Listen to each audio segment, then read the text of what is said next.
नमस्कार. हा माझा 27वा व्हिडिओ. चला तर सुरू करूया आणि पाहूया काय आहे. वास्तूमध्ये कोणते वृक्ष असावेत? वृक्ष माणसाला सकारात्मक ऊर्जा देत असतात, परंतु त्यासाठी कोणते वृक्ष वास्तूत लावावेत हेही माहीत असायला हवे. बघूया तर मग. प्रथम केळी.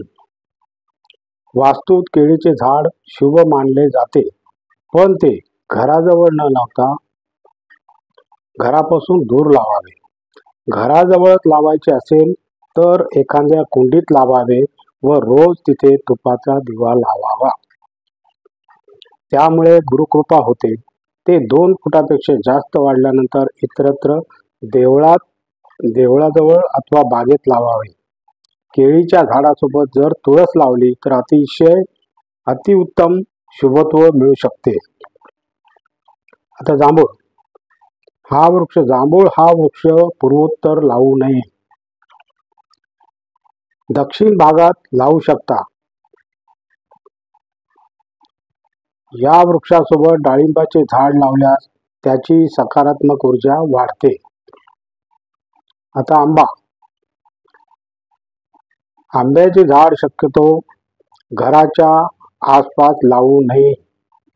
त्याच्या मुळापासून आपल्या भावनांना आणि वास्तूला तडा जाऊ शकतो. जर असेलच तर त्याच्या मुळामध्ये थोडे काळे तीळ टाकणे, रोज पाणी टाकणे. झाडाजवळ निरगुडीचे झाड लावल्यास वास्तूला सकारात्मक ऊर्जा मिळू शकते. आता बेल. बेलाचे झाड नेहमी वास्तूच्या आत लावावे, त्यामुळे त्याची शुभ फळे वास्तूत उत्पन्न होतात. हा शिवशंकराचा आवडता वृक्ष आहे. आता डाळिंब.